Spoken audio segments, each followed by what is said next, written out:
What's up, everybody? Welcome into another episode of the Celtics Talk podcast here on the NBC Sports Boston podcast network. I was expecting you to scream by now.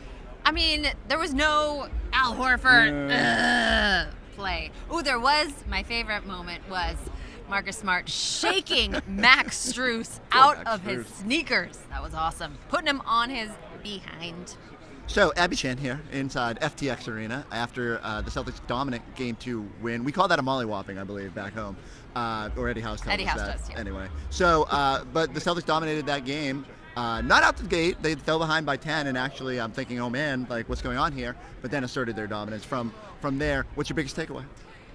That the Celtics and this resolve that this group has, they haven't dropped back-to-back games since late March, and the second game that they lost, they were without 4 starters in that one. And so just the mental toughness of this group ever since they were called out by their head coach, Ime Udoka, has just been remarkable to me. It is really crazy. I mean, they should have lost Game 1 against Brooklyn and came out better in Game 2 that one, even after stealing it. They lost one in Milwaukee, and then bounced back, obviously. Terrible in that one. Right. And then looked terrible in game 1 here. So, I don't know. Maybe they're just like slow playing their opponents and being like, we're not that great. And then all of a sudden, boom, you're coming kicking through the door. Not a great characteristic, I would say. No, but like as long as you win the series, it's, figure it out. Every team has a sort of a way they go through things, and this team is doing that right now. Another takeaway I have is that you and I need to ride a boat and a Ferris wheel before every game. So this is going to be difficult. We both have really weird schedules this weekend, so we can't do that. But if Boston could construct some sort of Ferris wheel for us. Godzilla! And then maybe like a carousel. I feel like that would be a good... So if you people have ideas, hit us up on the YouTube page or whatever, and it's our thing now. So if you missed it, that's go online. Chris and I went exploring in Miami yesterday, and you saw it on Post Up, our adventure. So it was a good time. And no one's hair got disheveled, so don't even go looking for that. Let's talk about Marcus Smart. Comes back from missing a game with a mid-foot sprain. I do not expect triple-double Marcus Smart. I expect like an impactful Marcus Smart, but 24 points, 12 assists, 9 rebounds, almost got the triple-double, was trying for it. What do you think, Marcus? Was just Marcus Smart that motivated after being stuck on the sideline for Game 1? I mean, in that outfit, yes. After calling for Hart in the He had huddle, another great silk outfit today. It was green. It was glorious. No, you're right, though. Marcus Smart, career highs in points and assists, and those are some lofty numbers when you look at the company of guys who have done that in the playoffs. But the number that sticks out to me is 40 minutes, Chris. He played 40 minutes in this game, didn't want to come off the floor, tried to stay on there, we think, to get the triple-double. But, I said that, and then he was at 8 at that point. He got the 9th rebound, and then Ime called for him immediately, sent Stauskas in there. So, credit. Like, I always had a hard time every time Rondo was doing the damn double-digit assist streak back in the Doc Rivers era. I don't think you should play that way. I think it kind of tempts the basketball gods. It tempts the injury basketball gods. So you're saying your radar was up. Yeah, I was a little concerned. But maybe no need. But Ime does understand and have a sense of, okay, it's a little bit bigger of a moment if you get that thing. So I don't know. Maybe he gave him a chance to get that. But then I think you saw 40 minutes and they're up 30 points. It's like, all right, let's finally clear this thing out. In the words of Ime Udoka, though, Marcus Smart is the Defensive Player of the Year for a reason. And the thing that he does that was missing in Game 1 is he comes out and sets that tone of physicality and does not allow this group to get pushed over.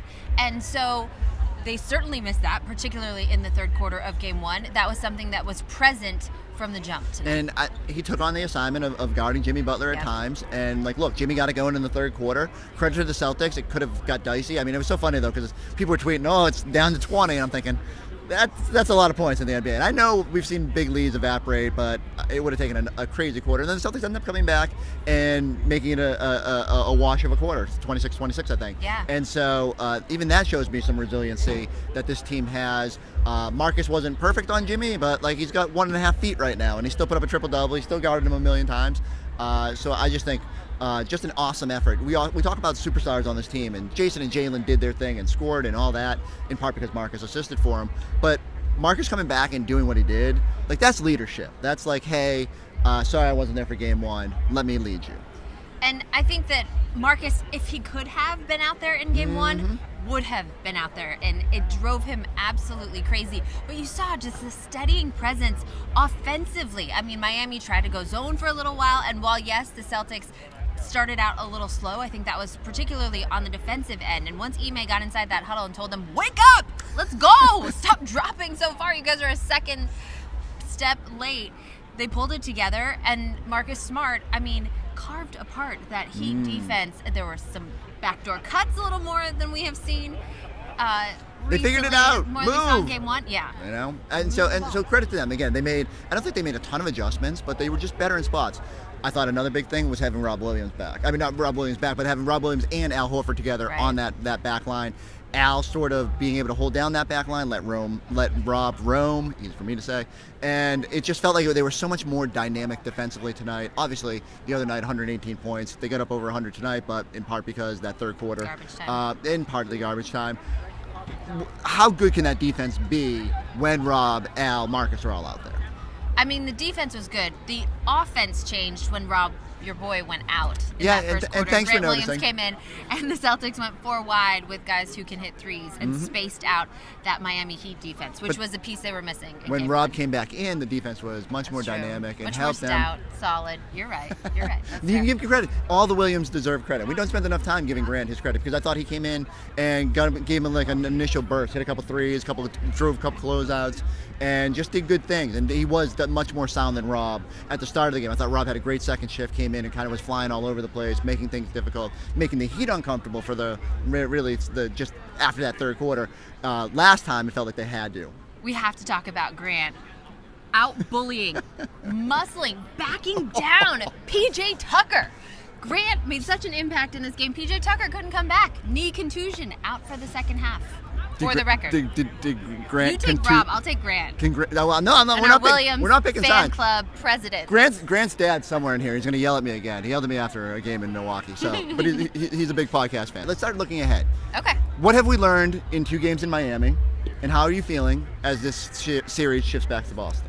That the Celtics, when closer to whole, they weren't even whole here tonight. Ime Udoka really relied on just 7 players in this game until he had to throw in an Aaron Nesmith and but even that's else. good. And so, you should when you're down. Oh, I'm sorry. I'm hijacking this, but like when you're up 30, those are moments where you're like, can we get Aaron Nesmith feeling a little bit better about his shot? They did it with Duncan Robinson, where the Heat throw him out there and try and get him going over. You don't think that was Depot. more of a desperation move? Well, I think it's part desperation, but I also think it's part, and I think this is smart with coaches, is, hey, if he comes in and if he hits a couple threes, all of a sudden maybe his confidence is there. You don't have that luxury when you're in a crunch time game. You have that luxury when you're down 30. To me, though, what stands out is what we knew coming in, that the Celtics and this team, they do have the talent. They do have the mental toughness. They do have that it factor when it comes to this season and with this group, and they showed that tonight. And again, coming into this year, I probably didn't know that. And even coming into the playoffs, I was worried. Crunch time, what would happen? And the game one wasn't a very encouraging sign, but this team has over and over again. And as you said, I think you have to go back to mid-January to find the last time they lost consecutive games when they weren't full, or not playing the second night of a back-to-back on the road or some crazy situation. It's been a while since they just lost and were like, and then showed up and didn't do it again. Ime has found a way to motivate these guys to be that good in those instances, and I just think it's super impressive. So, you know me, we talk about this all the time. I really do ride the roller coaster. Yeah, you do. On the boat, as well. So now you're at the top of the Ferris wheel? The Ferris wheel, yes. Yeah. That's what we did. So how high are you after this win? I said Celtics in 6, and even after game 1, I didn't waver. And I just feel like they're the better team. And I keep going back to this. Their defense is just different. Now, the Heat can ramp it up.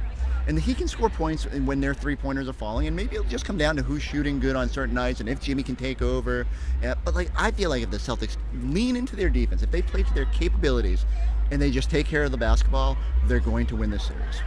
I think, to me, just on paper, they have so much more talent. And then the way that Ime has everyone bought in to the defensive end of the floor, I think you're right. Yeah. They just, after this dominating win in Game 2, there's no question in my mind the Celtics are the better team. And now that we've jinxed it, they will go home, lose Game 3, and then they'll be like, it's a must-win Game 4. It's me. Blame me. One thing I do know, we're coming back here. We are. And so welcome back to Miami. And so I need everybody while you're waiting for Game 3. Did you play basketball? You boxed out. You took me over. Right. I thought you were going to take me down.